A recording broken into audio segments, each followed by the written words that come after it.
Assalamualaikum warahmatullahi wabarakatuh.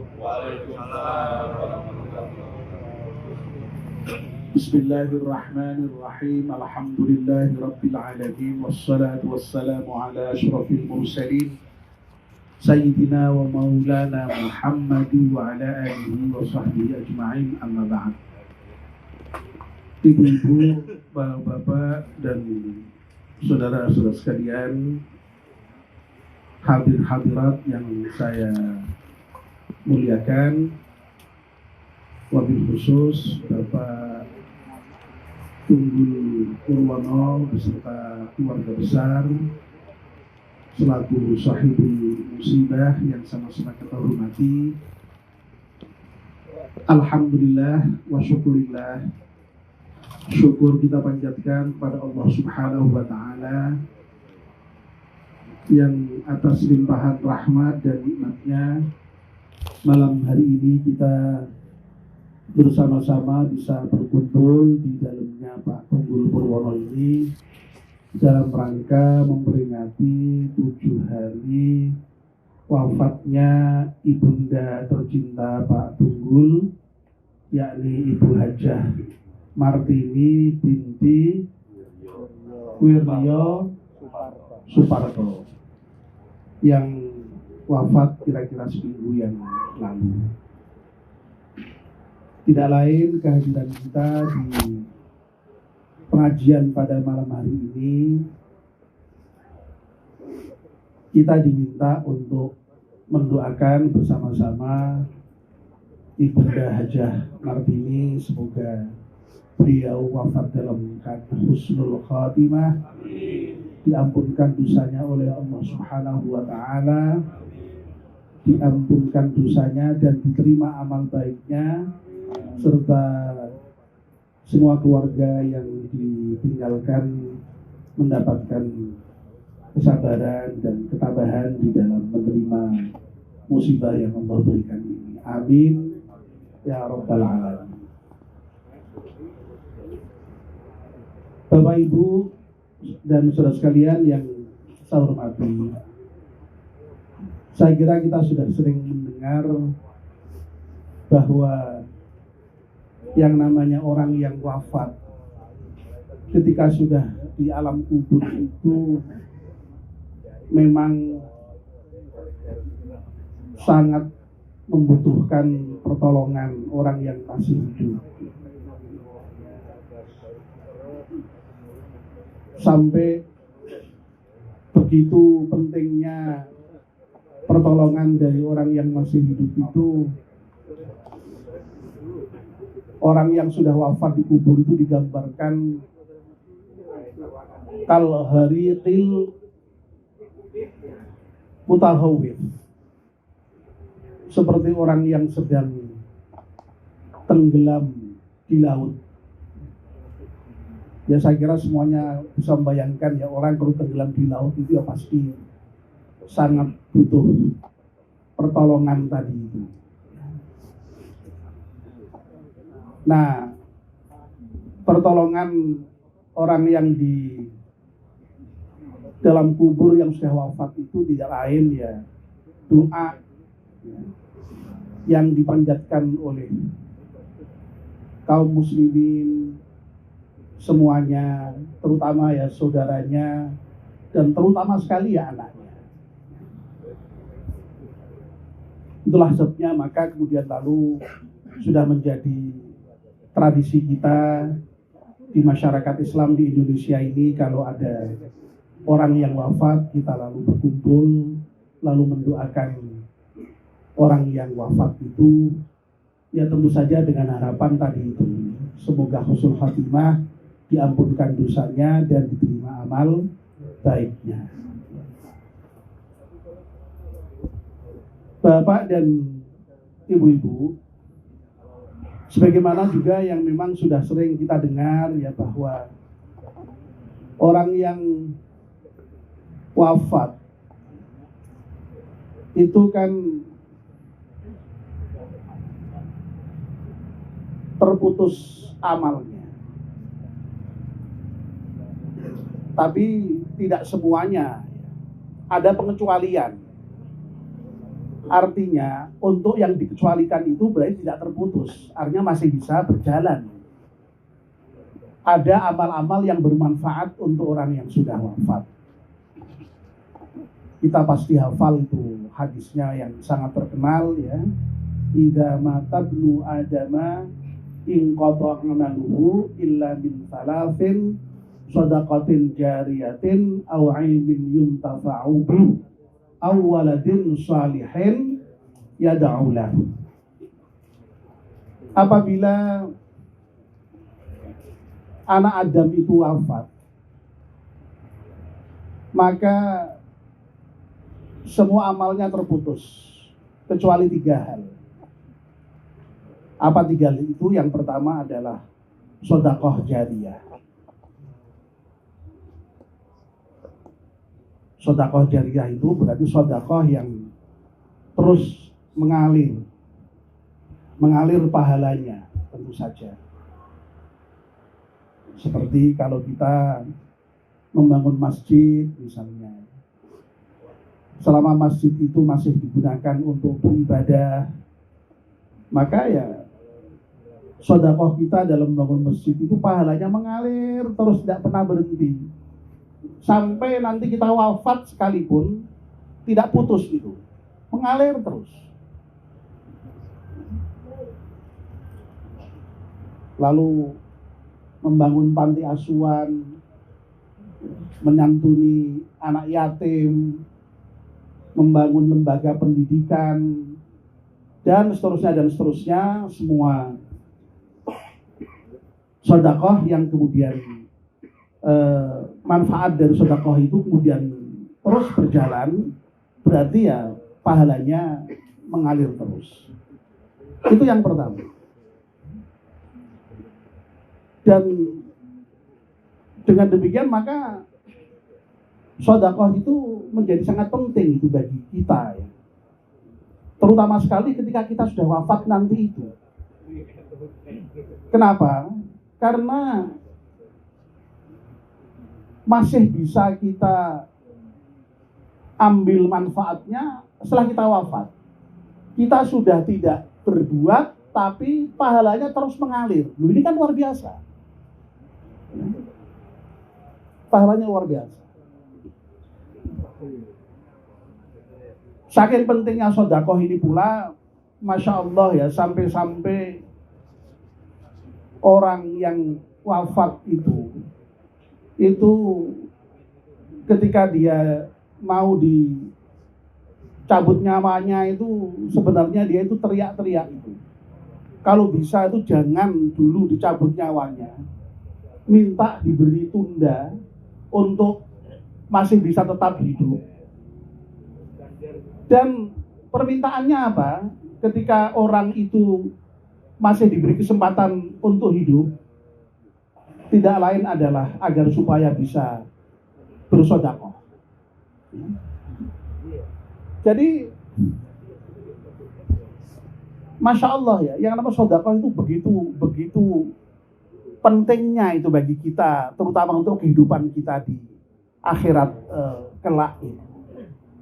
Jadi untuk bisa diperpanjang umurnya ya, agar bisa beramal baik, itu amal yang secara eksplisit disebut, bukan sholat, bukan puasa, bukan haji, tetapi adalah bersedekah. Sehingga sedekah itu sekali lagi Masya Allah begitu pentingnya bagi kita ya, terutama nanti ketika kita sudah wafat. Pentingnya sedekah ketika kita masih hidup dunia banyak sekali ya, termasuk diantaranya sedekah itu bisa menolak bala itu, menolak musibah ya.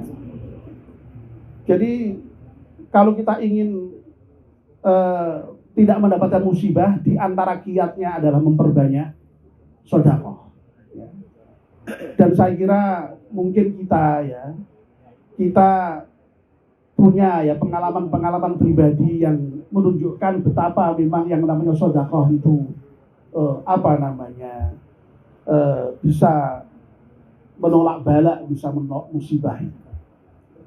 Nah, sekali lagi pentingnya di akhirat lebih penting lagi ya, karena sekali lagi itu bisa menjadi semacam apa ya, sedekah itu ya, semacam ATM lah bagi kita itu ya, yang bisa kita ambil kapan saja begitu, mengalir tidak pernah putus itu ya gitu.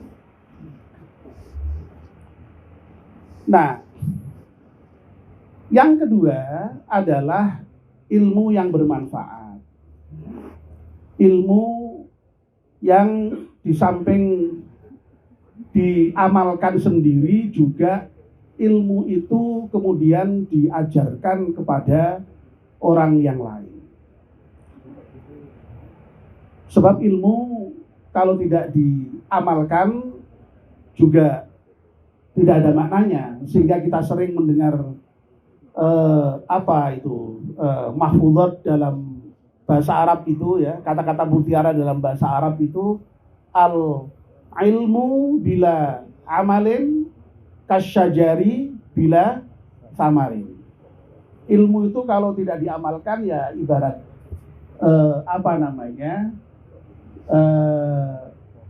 pohon yang tidak berbuah ya. Sehingga tidak banyak manfaatnya, atau bisa tidak bermanfaat sama sekali malah ya.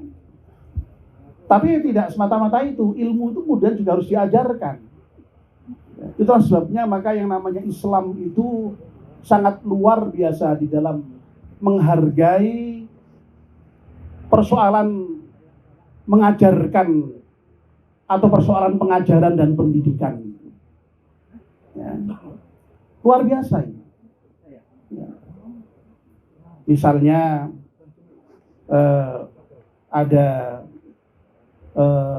hadis yang menyatakan khairukum man ta'allamal Qur'an wa 'allamah.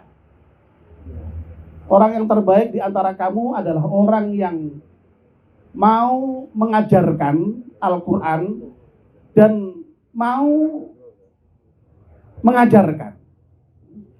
Jadi belajar dan mengajar ini dua hal yang tidak terpisahkan.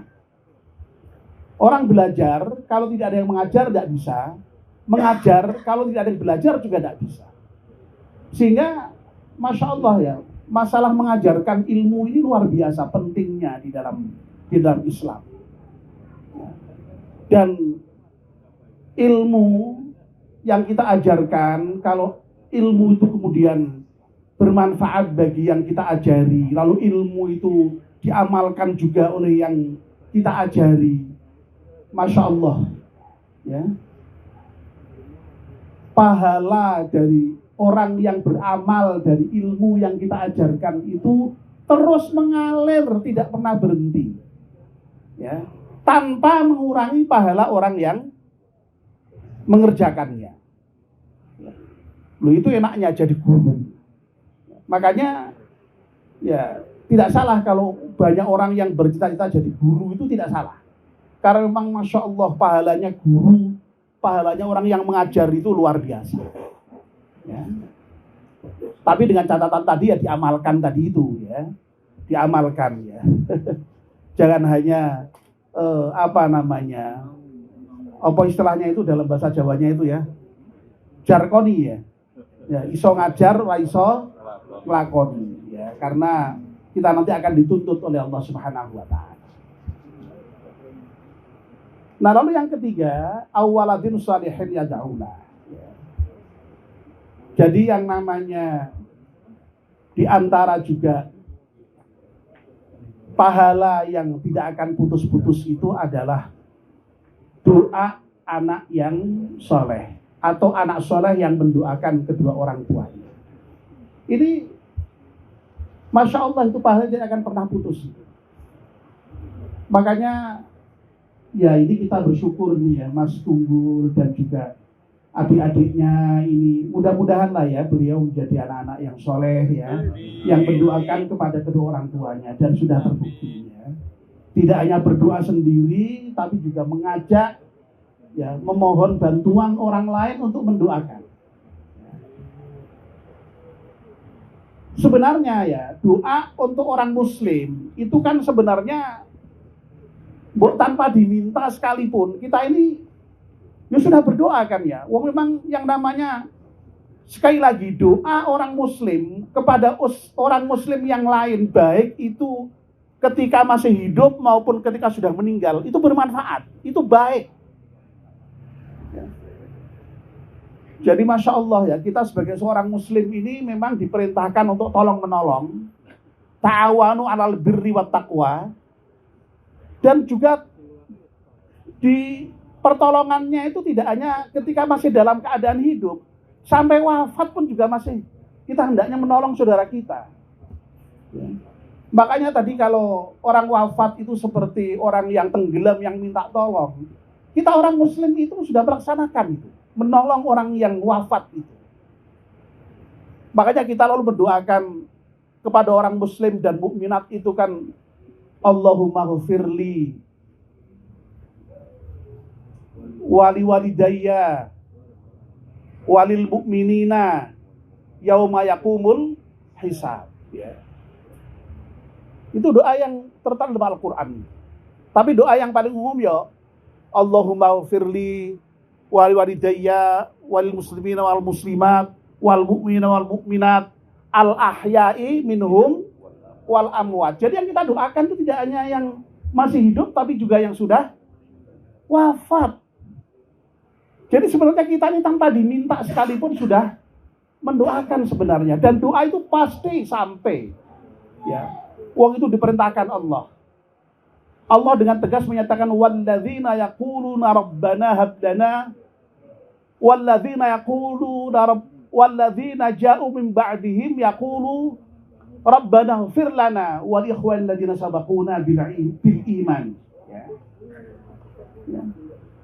Saya tadi agak keliru di awal tadi. Tadi yang pertama tadi doa mendoakan supaya mendapatkan keluarga yang sakinah ya, keluarga yang baik ya. Yang betul adalah walladzina ja'u ba'dihim yaqulu rabbana ighfir lana wal ikhwanil ladzina sabaquna bil iman.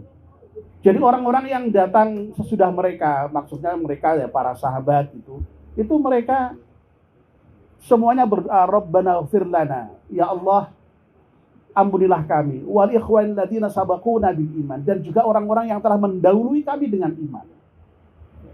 Jadi selama yang wafat itu beriman, yang sudah mendahului kita, itu termasuk yang kita doakan dengan doa ini. Dan itulah makanya kemudian lalu kita diajarkan untuk mendoakan orang yang muslim-muslimat itu setiap ba'da sholat. Bahkan malah sampai khotib itu kalau khutbah, kalau tidak mendoakan orang muslimat itu khutbahnya tidak sah. Loh, itu betapa sangat pentingnya. Ternyata kita itu memang sudah saling mendoakan. Tapi itu kan umum, ya. Sudah umum sekali. Muslimin muslimat kan umum. Nah, kalau seperti ini kan beda disebut khusus, ya.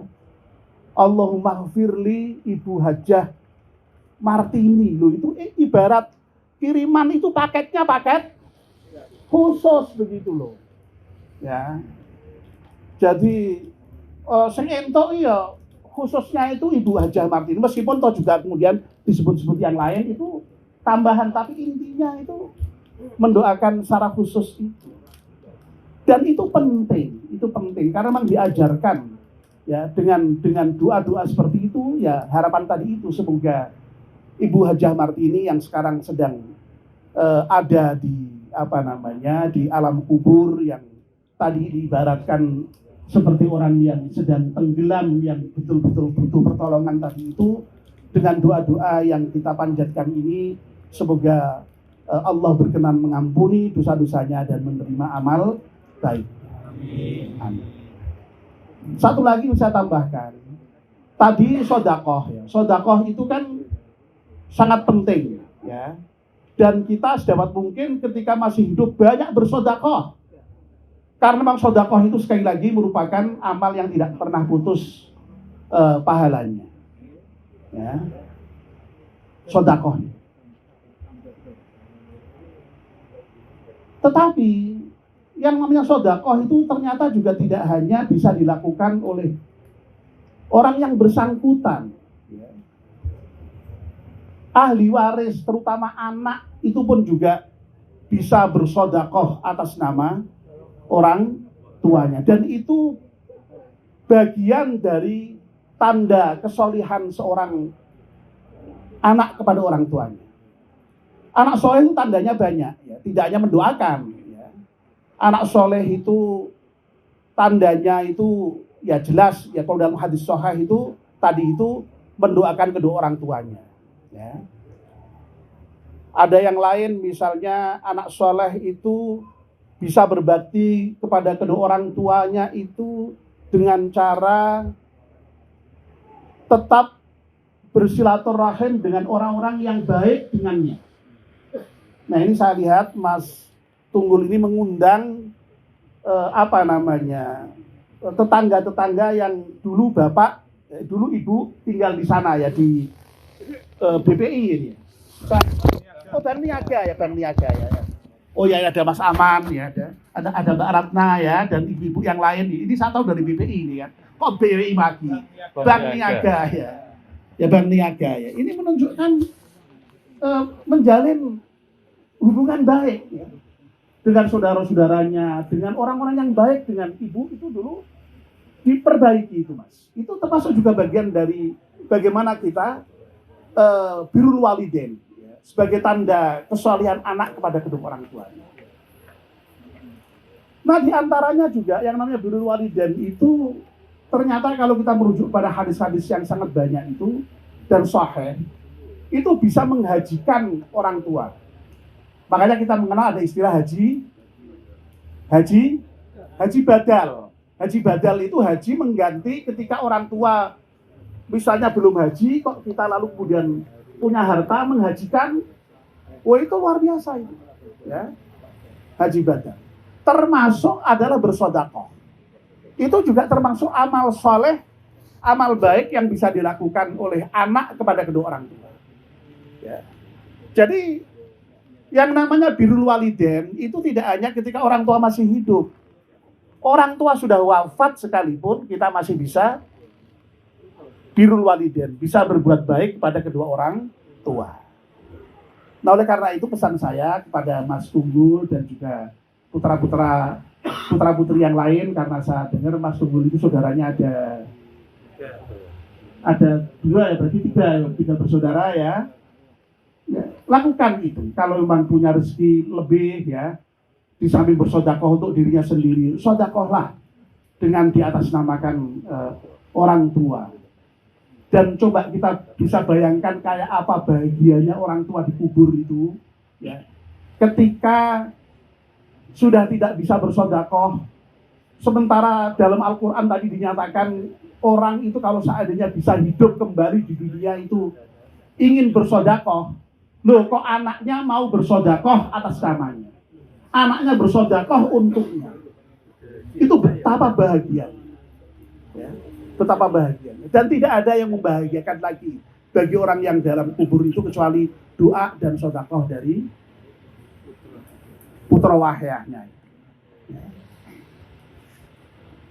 Nah, mudah-mudahan kita doakan ya Mas Tunggul itu dan juga saudara-saudara yang lain bisa menjadi anak soleh baik kedua orang tuanya. Amin. Ya. Dan insya Allah ya, kalau kita ya termasuk Mas Tunggul tadi itu bisa berbakti kepada kedua orang tuanya, niscaya pasti nanti anak-anak Mas Tunggul juga akan berbakti kepada Mas Tunggul. Kalau kita berbakti kepada kedua orang tua, niscaya anak-anak kita juga akan berbakti kepada kita semuanya. Birru aba'akum tabirrukum abna'ukum. Berbaktilah kalian kepada kedua orang tua kalian, niscaya kalian nanti akan dibekteni oleh anak-anak kalian. Itu rumus ya. Jadi kalau ada orang tua kok anaknya tidak berbakti, itu cobalah introspeksi ya, apakah kita itu berbakti kepada kedua orang tua kita atau tidak. Rumusnya sangat begitu, itu rumus. Ya. Rumus itu kan ya tidak salah ya rumus itu ya seperti itu. Ya. Karena memang dalam Islam itu rumus umumnya itu ya hal jazaul ihsan illal ihsan. Tidak ada kebaikan kecuali berbalas dengan kebaikan. Makanya yang penting bagi kita ini tidak lain ya untuk berbuat baik. Sudah titik berbuat baik. Tidak usahlah mikir berbuat baik itu nanti akan konsekuensinya apa. Konsekuensinya pasti baik dan akan pasti berbalas baik. Ya. Kita tidak usahlah percaya itu dengan apa namanya ungkapan air susu dibalas dengan air tuba itu hanya kasuistik, tidak usah di. Rumusnya hal jazaul ihsan illal ihsan. Tidak ada kebaikan kecuali berbalas dengan kebaikan. Mudah-mudahan kita termasuk orang-orang yang bisa berbuat baik, ya. Tidak hanya berbuat baik untuk diri kita, tapi juga berbuat baik untuk kedua orang tua kita, ya. Baik kedua orang tua kita itu masih hidup, lebih-lebih kalau orang tua kita sudah dipanggil Allah Subhanahu wa Ta'ala. Amin ya Rabbal alamin. Demikian yang bisa sampaikan, kurang lebih maaf. Wassalamualaikum warahmatullahi wabarakatuh.